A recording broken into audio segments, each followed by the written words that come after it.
एक प्रयागदास जी नाम के महात्मा थे, बहुत बड़े हुए हैं। तो गांव के बच्चों के साथ खेल रहे थे, तो तिलक लगा के, और बच्चे जैसे खेल रहे थे तो उसकी बहन आई, बुलाया और तिलक लगाया, मीठा खवाया और उसको राखी बांधी और कहा अब खेलो जाके। वो बेचारा ऐसे देखते थे प्रयागदास जी, तो बच्चे हंसे, तेरे तो बहन है नहीं ना। मेरी बहन है मेरे से। माँ के पास गए, बहुत रोने लगे कि हमारी बहन क्यों नहीं है, अगर बहन होती तो हम भी राखी बंधाते ना। माँ भक्त थी भगवान की। उनका बेटा, किसने कहा तुम्हारी बहन नहीं? बोले वो सब लड़के कह रहे थे। बोले तुम्हारी बहन जानकी जी है। तो कहाँ है? बोले अयोध्या में है। तुम्हारे जीजा बहुत बड़े राजा हैं, चक्रवर्ती सम्राट भगवान राम, और तुम्हारी जीजी सिया जी। अच्छा। वो प्रसन्न हो गया, बच्चा थे ना, बच्चे प्रसन्न हो, हम जाएंगे अपनी जीजी के यहाँ। अरे नहीं नहीं, ऐसे थोड़ी जाया जाता। अब वो नहीं, हम अपनी दीदी से मिलेंगे जाकर, ऐसे नहीं जाया जाता। हम कुछ जब थोड़े बड़े हो जाओगे तब कुछ सामान बनाएंगी, फिर तुम्हें देंगी, फिर वहां तुम जाना। मतलब भाव से तो भाव बता रहे हैं, लेकिन वर्तमान में तो चुपके से प्रयागदास जी भाग गए वहां से कि हमारी दीदी अयोध्या में है। और जब कोई भगवान के लिए भागता है तो स्वयं भगवान रक्षा करने लगते हैं, रास्ता दिखाने लगते हैं। वो संतों से मिल गए, संत अयोध्या जा रहे थे, अयोध्या पहुंचा दिए। अब अयोध्या में जा पूछे कि हमारी दीदी का घर कौन सा है? क्या नाम तुम्हारी जीजा? बोले राजा राम, राजा राम नाम है। और जीजी का? बोले सियाजू। तो बोले ये बच्चा है पर पूछ रहा है सिया राम जी के लिए, तो कनक भवन ठाकुर जी का बना ना, उसी को कहा कि ये महल। तो गए और कहा कि ये सिया राम नहीं, मतलब ये उड़ती है, ये तो हमारे जीजा जी। अब देखो एकदम भोला बच्चा। और बाहर एकांत में सरयू किनारे जाके रोने लगा, जीजी माँ ने कहा था कि तुम यही अयोध्या में ब्याही हो और राम जी हमारे जीजा हैं। अब हम किससे पूछे? सबसे पूछते, कोई आपसे नहीं मिलाता। समझ रहे? उसी समय उसने देखा कि जय हो भगवान श्री राम की जय। तो हमारे जीजा के तो नाम पीछे मुड़ के देखे तो विशाल गजराज पर विराजमान भगवान, और लक्ष्मण शत्रुघ्न, ऐसे हनुमान जी साथ, और जानकी जी दोनों उस गजराज के सिंहासन पर विराजमान। सीढ़ियां रखी गई, नीचे उतरे, ये दिव्य अलौकिक उसके सामने लीला प्रकट हुई। ओ जानकी जी गई और राखी ली हुई थी, मीठा खवाया, राखी बांधा, गले से लगाया। हाँ भैया, तुम छोटे थे तो इसलिए तुम हमें नहीं जानते थे, पर मां हमें जानती है। आओ। भगवान उसको दिव्य महल में ले गए।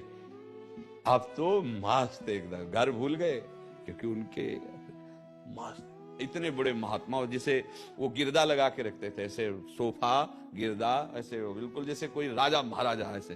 तो संत जन जैसे उनसे कहते, संत ऐसे रहते हैं, तुम्हें हम कभी माला जपते नहीं देखते हैं ऐसे। तो उनका माला हो जपे, जिसको कुछ चाहिए, हमारे जीजा राम जी, जिज्जी सिया जी।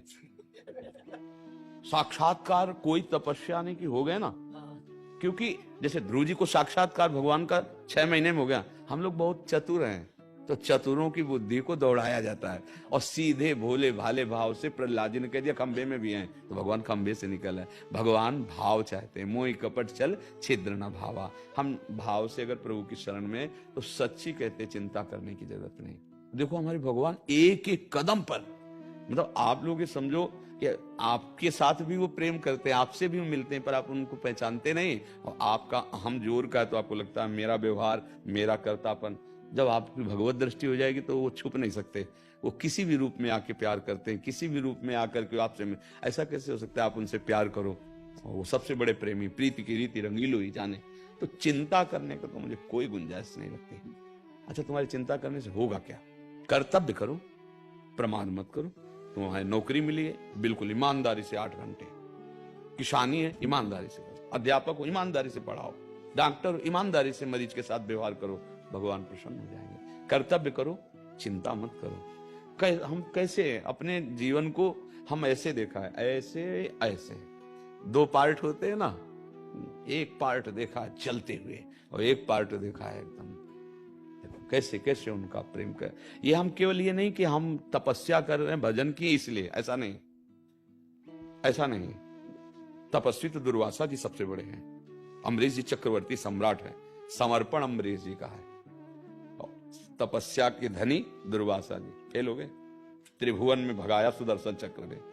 जब ये सब हुआ ना, तब एकदम फेल हो गए। जब किडनी फेल हुई, लगा अब तो कोई साधना नहीं, अब तो पद्मासन में नहीं बैठ सकते, अब कोई, बस शरणागत तो थे ही, लेकिन असलियत में शरणागत तब हुआ जब किसी काम के नहीं रह गए। राधा राधा लाडली, अब आप देख लिया उन्होंने देख लिया।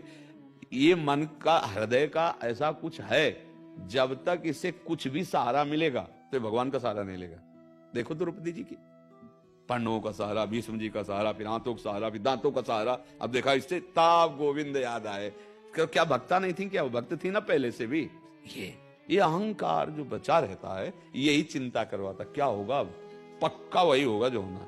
नरसिंह मेहता जी के पास उनकी जो बेटी थी, उनका ब्याह हुआ तो बहुत गरीब, भगवत अनुराग में मगन महात्मा, तो उनके पास कोई संपत्ति तो थी नहीं। गृहस्थ होते हुए बड़े महात्मा थे नरसिंह जी, चिंता की बात तुम्हें बता रहे।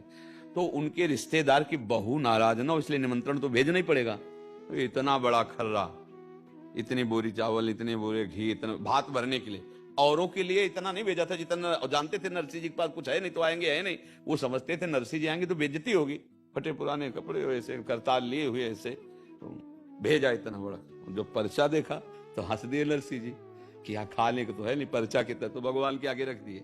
ये पर्चा आया बेटी के भात भरने का, और जिस दिन तारीख में पहुंचना था उसके पहले ही गाड़ी, पुरानी गाड़ी, 8-10 उनके पास रहते थे भगत लोग, सब कीर्तन करते वही जो भोग लगता पाते, सबको गाड़ी में बैठाल के वहां पहुंचे भगवान। बड़ा भारी नरसिंह मेहता जी का यश भगवान ने किया वहां। हाँ, जे उन लोगों ने देखो जल गए लोग, फिर भी आ गए। अब बहू है ना घर में, आओ। तो सबके लिए वीआईपी कमरे थे, उनको ऐसे गौशाला जहां पशु बंधते थे वहां रोक दिया गया। सबके लिए अच्छे अच्छे पदार्थ थे, बासी बची हुई खिचड़ी उनके लिए भेजी गई थी। ठाकुर जी बीच में ही रुक के जो अच्छे पदार्थ जा रहे थे ना अतिथियों के लिए, तो उनसे रूप बदल के आए और बोले सुनो तुम और काम कर लो, तुम ये खिचड़ी जो है बहुत स्वादिष्ट और महिमामयी है, नरसिंह मेहता जी को हम ये भोग देते हैं, तुम जो वहां है ना उनको तुम दे के आओ। तो जितने वो जज उनके आए थे रिश्तेदार, सब उनके आगे बासी खिचड़ी और वो भोग नरसिंह मेहता जी के पास। अब जब भात भरने का समय आया तो जो लड़की है उससे सब, क्या लाए तुम्हारे पिताजी, क्या लाए? कुछ नहीं। 2-4 उनके साथ बाबा जी हैं, कीर्तन कर रहे हैं, अब कैसे तुम्हें बतावे, बेइज्जती कर दी ऐसे। तो लड़की ने सोचा कि ये रोज हमको ऐसे कहेंगे, इससे अच्छा हम शरीर को त्याग दें। तो पीछे की खिड़की से उतर करके गई कि जंगल में एकांत में किसी भी प्रकार से हम ये कब तक सुनेंगे, हम जानते हैं हमारे पिता परम पवित्र भगवान के भक्त हैं और ये लोग ऐसा रोज कहेंगे, इससे हम शरीर त्याग देते हैं। जब बाहर गई तो वहां देखा लाइन लगी थी गाड़ियों की, और मुनि मुक्के सब ऐसे भगवान आए। उन्होंने कहा नरसिंह जी का वो जहाँ बेटी ब्याही, पूछ रहे सर्वज्ञ, वो कौन सा घर है?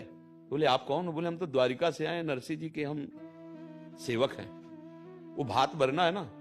तो बोले सब गाड़ियां, बोले भात भरने के लिए आई। प्रसन्न हो गई कि अब तो मरने के जैसे अब तो दिखा देंगे कि हमारे पिता के कितने सोने चांदी की वर्षा करवा दी भगवान ने। वो भात भरा, इतिहास साक्षी उसमें लिखा हुआ, वो वैभव। चिंता क्या करनी, अरे जाको गोपाल बड़ो करे।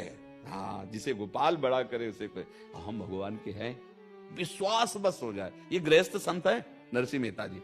ये कोई कह दे कि चलो भाई वो गृहस्थ संत हैं, लड़का बच्चा पत्नी पुत्र परिवार और संत हैं भगवान के ऐसे महाप्रेमी, क्या कहना है। तो इसलिए आप लोग जैसे कि चिंता, तो मुझे लगता है चिंता मत करो, भगवान पर भरोसा रखकर कर्तव्य करते रहो और नाम जप करते हो। तुम देख लेना पूर्व के पाप के अनुसार शारीरिक दंड मिलेगा जो हमने गलती की है, पर वो तुम्हें परास्त नहीं कर पाएगा। वो इतना उत्साह भगवान दे देंगे, इतनी भोगने की शक्ति दे देंगे और भोग पवित्र होगा, क्योंकि कर्म जब नष्ट हो जाएंगे तभी हमें भगवान के दर्शन मिलेंगे। जो गंदे कर्म हैं तो कुछ नाम जप से, कुछ भोग करके और संचित कर्म भगवान की कृपा से, तो इसी जन्म में भगवत साक्षात्कार हो जाएगा। डरने की जरूरत नहीं, चिंता करने की जरूरत नहीं। आप गर्भ में थे तो अपने पोषण की चिंता करते थे क्या? आपको होश ही नहीं था, तब भी तो भगवान पोषण, कितने जीव जंतु भगवान पोषण कर रहे हैं, सब सृष्टि में है। तो ऐसी चिंता करना अज्ञान का केवल कारण है, और ये चिंता तभी मिटेगी जब भगवान का दृढ़ भरोसा